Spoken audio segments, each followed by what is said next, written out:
to be the Most High. The Most High came to him in a vision, in a dream. And the angel that came to him didn't tell him how to be saved. He didn't tell him the truth of salvation in Messiah. What did he tell him? He said, go send for this Hebrew man, Shimon. And this is where he lives. And when you go find him, he's going to tell you what you need to know, what you need to do. Now, don't tell me now, the angel could very well have told him the way of salvation. He could very well have said that to him. But he did not. What did he do? He went to have him go through the trouble and go find this Hebrew brother. Go find this Hebrew brother, Shimon. This is where Shimon lives. He's staying by another man named Shimon, by the seaside. Go over there. He's going to tell you what you need to do. Okay? So far, everybody with me so far? Testing 1, 2, 3. This is how you're seeing now. This is how Gentiles are going to be saved. Now look. Let's continue. Acts chapter 10. I'm going to start at verse 7.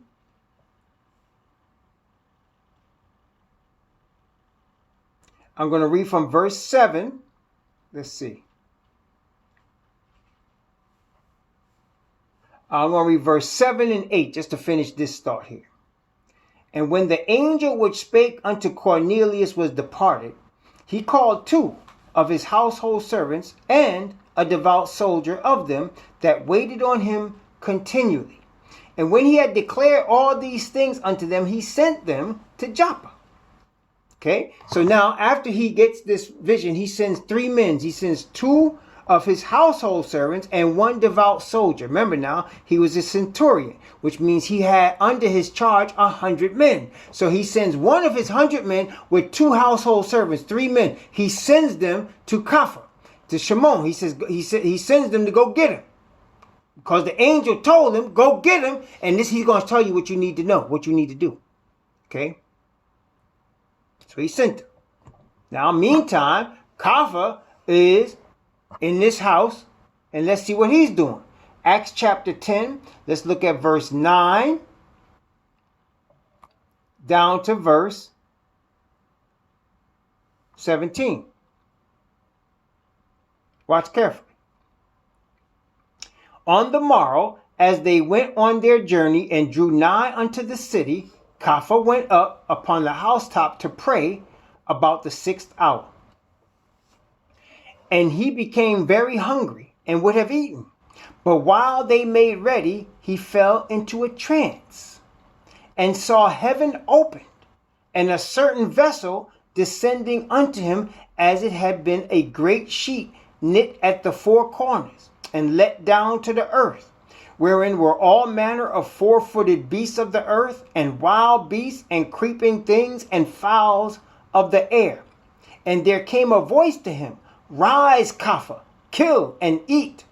But Kaffa said, Not so, Yahweh, for I have never eaten anything that is common or unclean. And the voice spake unto him again the 2nd time, What Yahweh hath cleansed, that call not thou common. Now watch this. This was done thrice, that is 3 times. And the vessel was received up again into heaven. So he saw this vision 3 times. Okay, watch that now. He saw it 3 times. Okay, why? Now, 3 men were coming to see him. And he saw this vision 3 times. That's no coincidence. Watch this now. Let's continue. Verse 17. Verse 17. Now, while Peter doubted in himself what this vision he had seen should mean, behold, the men which were sent from Cornelius made inquiry for Shimon's house and stood before the gate. Let's stop again. He was wondering what it meant, because there are many Christians that try to teach you that this is a vision that Peter had that said we could eat anything. Y'all might have heard that false doctrine, that this vision means Peter's being shown that we can eat anything. But obviously it's not, because he's doubting. The Bible says he is doubting. He's wondering what this means, because he's obviously understanding he's not supposed to eat wild animals. And yet The Most High is telling him, what I've cleansed, thou call not thou common. So he's wondering, what does this mean? If it was so obvious he should be eating pigs and rats and snakes and stuff, he wouldn't have doubted that. But now he's wondering what that means. He had it 3 times, and 3 men came to him. Let's take a look now. From verse 18, and verse 18, verse 19, and verse 20. Verse 18, 19, and 20. And called and asked whether Shimon, which was surnamed Kepha, were lodged there. While Kepha thought on the vision, the Spirit said unto him, Behold, 3 men seek thee. Arise therefore and get thee down and go with them, doubting nothing, for I have sent them. Now let's look at this. Stop right here, because Gentiles get this all messed up. As I said, I want to break this down, because this is how Gentiles are going to be saved when they get rid of these pagan ways and this Christianity foolishness, when they hear the truth at the mouth of a Hebrew. Listen, he's doubting what he saw. 3 men stood at the gate. And I want you to notice, they didn't come into the yard and knock on the door. They stood at the gate. Why? Why did they do that? Because they were Gentiles and they knew not to go into the house of a Hebrew. They weren't allowed in the house. Neither was the Hebrew going to go into their house. Okay? Why? Because the Pharisees taught them that the heathen were so unclean, you can't let them touch you, you can't touch them, you definitely can't go in their house, and they definitely can't come in your house, because they will defile your house, and you're going to be defiled if you go in their house. That's a Pharisee thing. So now here's the Spirit of the Father that came through Messiah, trying to teach Peter something now. The Spirit tells him, that is the Father's Spirit commands him, 3 men seek you. Go with them. I've sent them, Peter. Now, Peter's confused. Now, you sent 3 heathen to me? For what? What you sent? You sent 3. Okay, he said, go down, doubting nothing. Don't doubt. Don't ask no questions. Just go. Okay? Don't doubt. Don't ask no questions. Just go. So he saw this vision. Unclean beasts come down 3 times. And he's being told, kill one and eat it. And he's like, no, I can't do that. I don't eat nothing common or unclean. And he said, what I cleanse don't call common. And as he wakes up out the vision, 3 men waiting at the gate. Is Kepha there? Shimon, who's called Kepha, is he there? The Spirit tells Kepha, you see the 3 men I sent? I sent them. Go. Don't ask no question. Just go. So he going now. Okay? Okay? From verse 20. I'm going to read verse 20 again. And we'll go from verse 20 down to verse 24. Arise, therefore, and get thee down, and go with them, doubting nothing, for I have sent them. Then Kepha went down to the men which were sent unto him from Cornelius, and said, Behold, I am he whom ye seek. What is the cause wherefore ye are come? And they said, Cornelius, the centurion, a just man, one that feareth Yahweh, and of good report among all the nation of the Hebrews, was warned from Yahweh by a holy angel to send for thee into his house, and to hear words of thee. Then called he them in, and lodged them. And on the morrow Peter went away with them, and certain brethren from Joppa, accompanied him. Okay? And the morrow after they entered Caesarea, and Cornelius waited for them, and had called together his kinsmen and near friends. Now let's stop right here. So now Peter's totally tripping. He's a Hebrew. He get this weird vision. He don't know what it means. The Spirit plainly speaks to him and say, there's three men down there. And he notices they're Gentiles. They tell him who they are. Cornelius, the centurion, the Roman centurion, he's a just man. He feareth Yahweh. See, this is why we have to understand that everybody serves the same God, because the word God is not good enough here. The word God is not good enough here. You have to understand, when it says he serves God, he's not talking about any God. He's talking about Yahweh. He feareth Yahweh. See, because now Peter will understand. If he says Yah, Peter understands. Oh, you mean he serves the true God? He's a heathen. He serves the true God. Is he a convert? Is he like a Hellenist or something? Right? And so he didn't say, I serve Chemosh or Baal. See, he said, he, just man, one that fears Yahweh, of good report among all the Hebrews. The nation, this man serves your God from your nation. He sent us. An angel told him to send us. Spirit already told Peter, don't ask no questions. Go with him. So now Peter lets them in his house. He's going to catch hell for that. He let them in his house. They spent the night with Shimon and Peter in the Hebrews' house. Okay? The next day, they go. And when they get to Caesarea, Cornelius is there. And not just Cornelius. He done called all his close friends and his family members. They want to hear whatever it is this man has to say. Why? Because Cornelius was a witness. Cornelius was a witness. Notice it said, he feared Yah, right? And he had a good report among the Hebrews.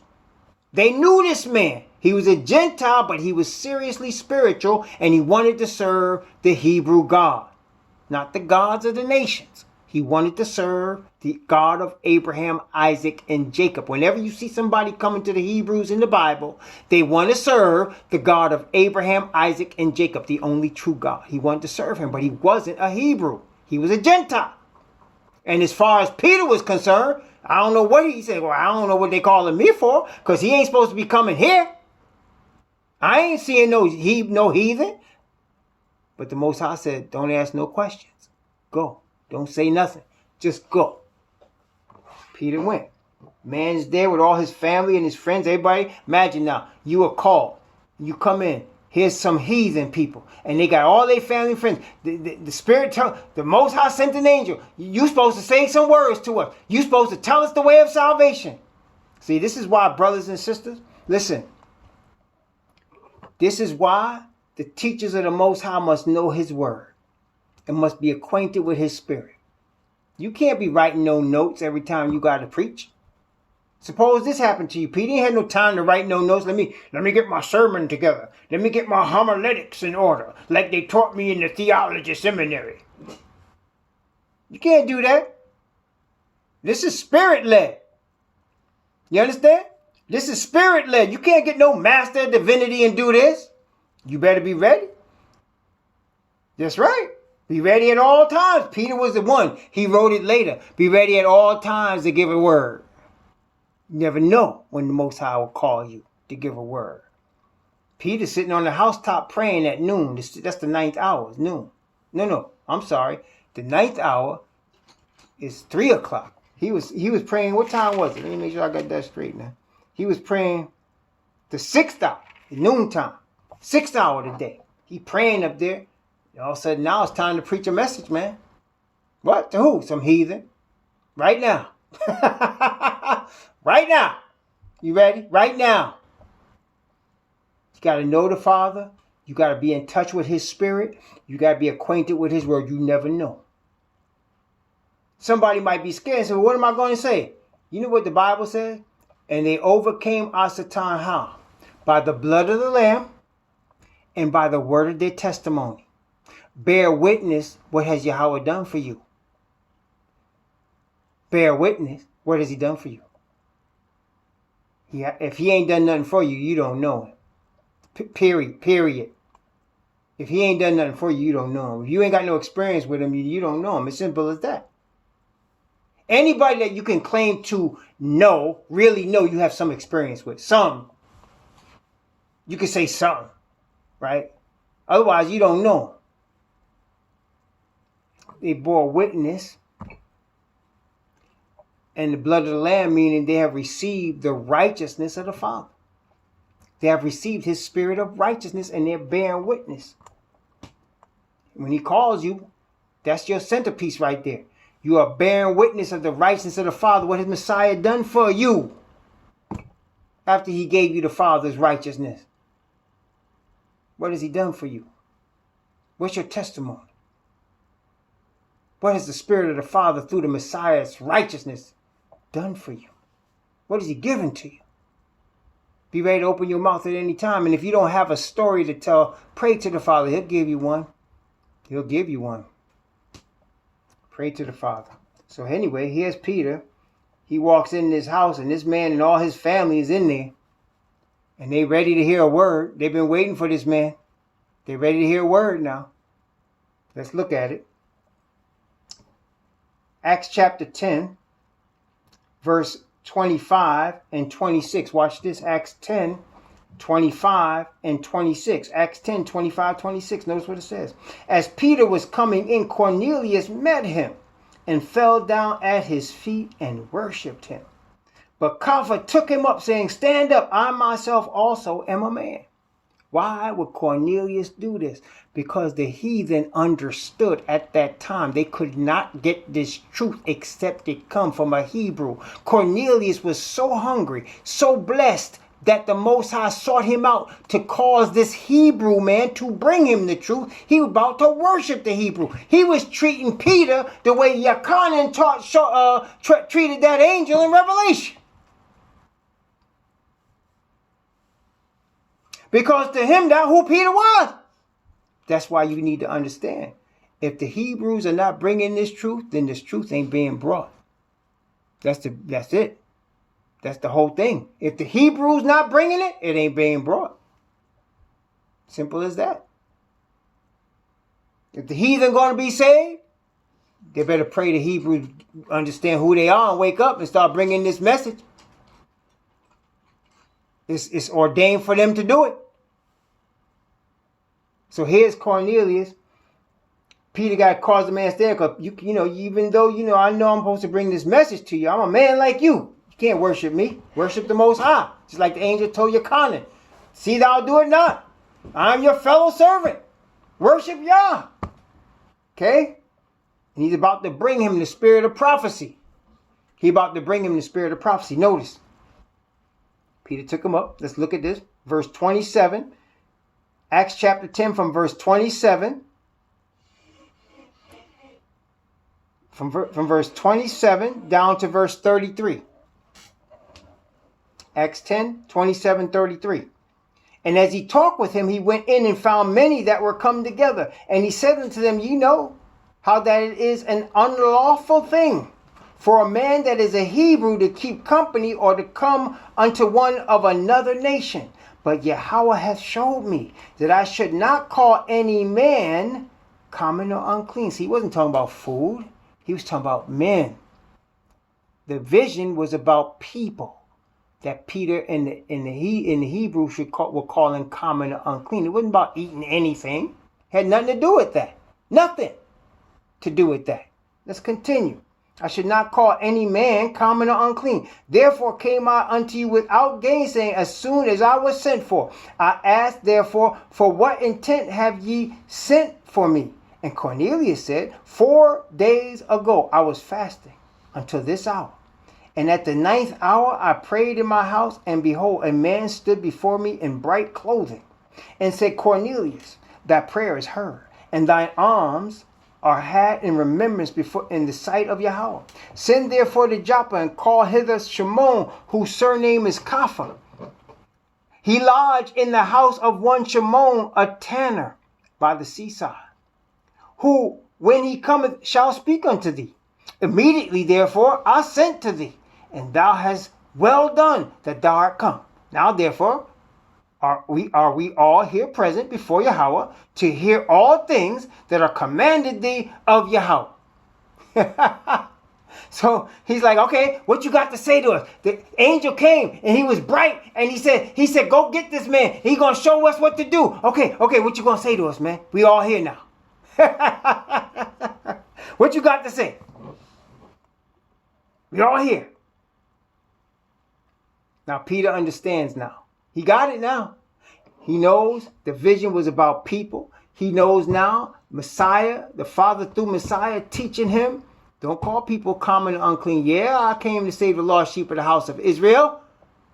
But when you get this message, Israel, you need to bring it to the heathen. Bring it to the heathen. Once you get it. Bring it to the heathen. From verse 34. from verse 34. I'm going to read from verse 34 down to verse 48. Then Kafah opened his mouth and said, of a truth I perceive that Yahweh is no respecter of persons. But in every nation he that feareth him and worketh righteousness is accepted with him. The word which Yahweh sent unto the children of Israel, preaching peace by Yahushua Messiah, he is master of all.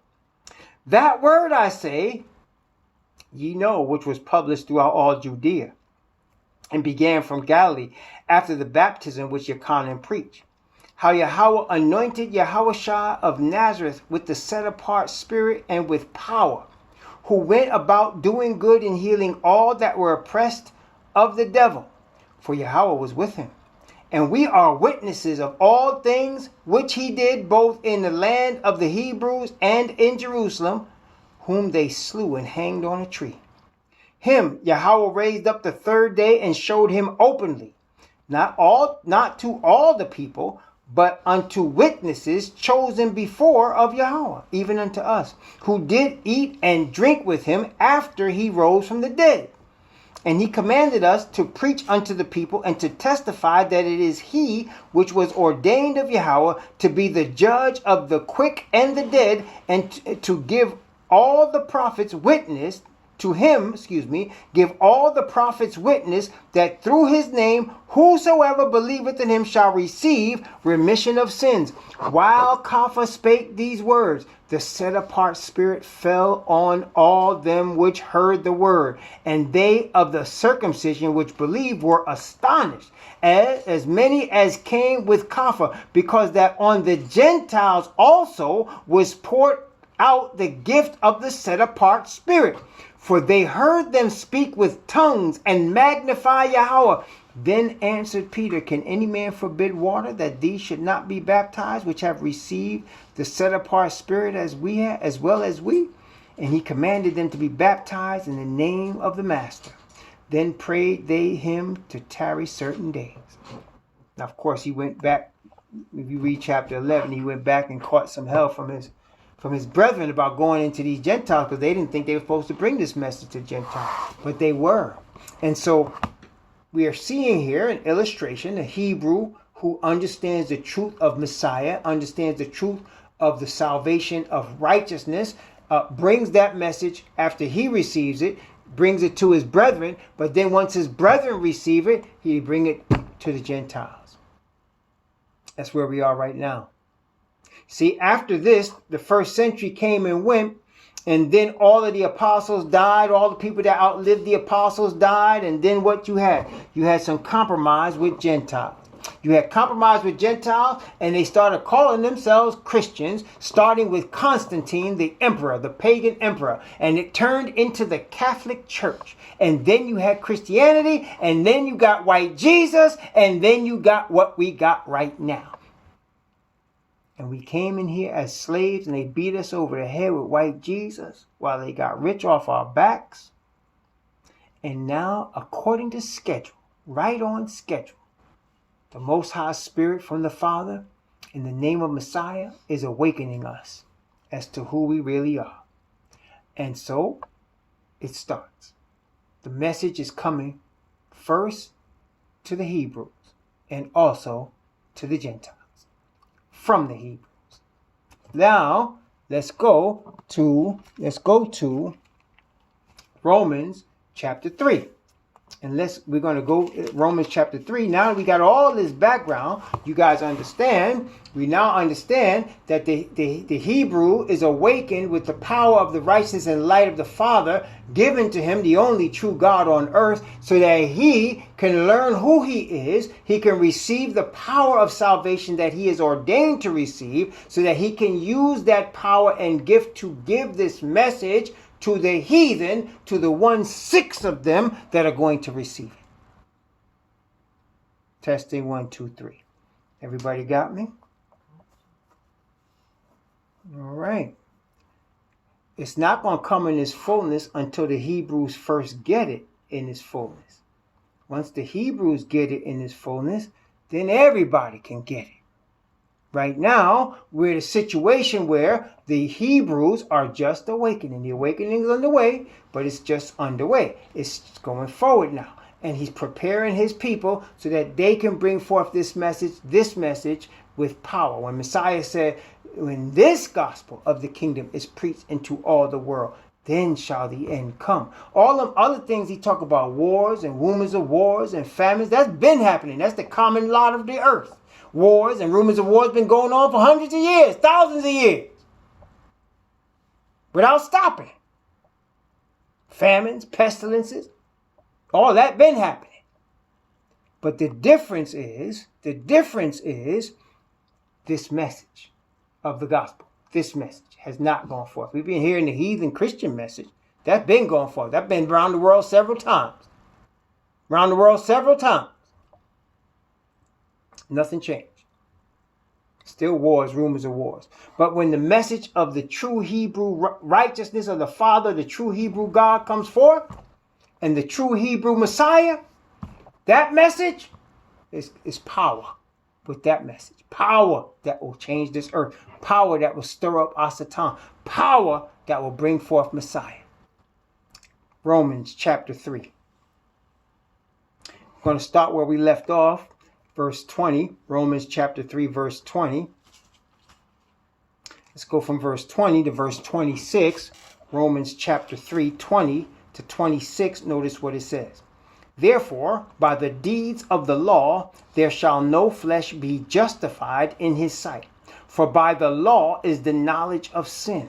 But now the righteousness of Yahweh without the law is manifested, being witnessed by the law and the prophets, even the righteousness of Yahweh, which is by faith of Messiah Yahushua, unto all and upon all them that believe. For there is no difference. For all have sinned and come short of the glory of Yahweh, being justified freely by his grace through the redemption that is in Messiah Yahushua, whom Yahweh hath sent forth to be a propitiation through faith in his blood, to declare his righteousness for the remission of sins that are past through the forbearance of Yahweh. To declare, I say, at this time, his righteousness, that he might be just, and the justifier of him which believeth in Yahushua. Okay, let's stop here. Propitiation. I left y'all with that big word last week. I'm going to start off with it today. Propitiation is translated mercy seat. That's what propitiation means. It means mercy seat. Let me just say that again. Propitiation means mercy seat. Ain't but one mercy seat that the Hebrews care about. Ain't but one important mercy seat in the whole earth. Ain't but one important mercy seat that the whole earth should care about. And the Hebrews know what it is. Can y'all tell me? What is the mercy seat? And more importantly, or just as importantly, where is the mercy seat? Y'all know what that is? Propitiation through faith in his blood. This is Hebraic Hebrew language. This is Messianic language. That's right. The top of the ark in the most holy place of the sanctuary. Thank you. That's exactly right. So in where the ark of the covenant is, where the covenant is in a place called an ark. Inside that ark, it's really like a box covered in gold. Inside that box is the two tables, the two witnesses, which are the two tables of the covenant. The top of that box is covered with a covering. That covering is called a mercy seat. When the high priest goes in there, he goes in there with the incense representing the prayers of the saints. This was given to the Israelite nation only. Only. Just like the two tables of the covenant were given only to the Israelite nation, not to anybody else. So he comes in there with the prayers of the saints, and because of the mercy seat, between the cherubim, there are two cherubim, one on each side of that mercy seat. And that incense goes up between the cherubim to the Father. And the Father receives the blood of the Messiah and hears those prayers because of the blood of the Messiah, and receives those prayers in the righteousness that he sees in his Son. That's the mercy seat. Now, the apostle is introducing the Father of the Hebrews to the Gentiles. And he's saying he's sent forth to be a propitiation. Messiah is representing to us the mercy seat of the most holy place of the heavenly sanctuary. Messiah is representing as our intercessor, perfection of righteousness. He is the representative of the Father. He is not the Father, but the Father sent him forth to be a representation of righteousness and truth to the Hebrews. He came not but for the lost sheep of the house of Israel. I pray not for the world, but for them you have given me, for they are mine, and all mine are thine, and all thine are mine. That's what Messiah said. I came not but for the lost sheep of the house of Israel. And then he told the Israelites that Gentiles are going to be converted unto you. I'm going to convert the Gentiles. They're going to come. Men going to come out of all languages and take the skirt of him that is a Hebrew and say, we will go with you, for we have heard that the Most High is with you. Gentiles shall come to thy light, into the brightness of thy truth and righteousness.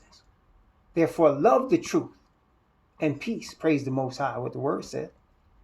So now, justified or to be declared innocent, which is given to the Hebrew from their own Messiah. You see, brothers and sisters, I want to point out again, it is no accident that Messiah Yahushua came from the tribe of Judah to the nation of Israel. The woman travailing in birth with the 12 stars on her head, that's the nation of Israel. She gave birth to Messiah. So that Messiah, listen carefully, is forever tied to the nation of Israel. Forever. He is forever tied to the nation of Israel and forever tied particularly to the tribe of Judah. So that regardless where you coming from, you want to be saved, you a heathen, you got to come through the tribe of Judah to the nation of Israel. Because the Messiah is forever tied to them. Forever. Forever and ever and ever. To the Hebrew first. And also to the Gentile. So this righteousness, this truth that I'm bringing forth right now, the heathen don't have it. They might want it. They might get a glimpse of it, but they don't have it. They better hear it from us.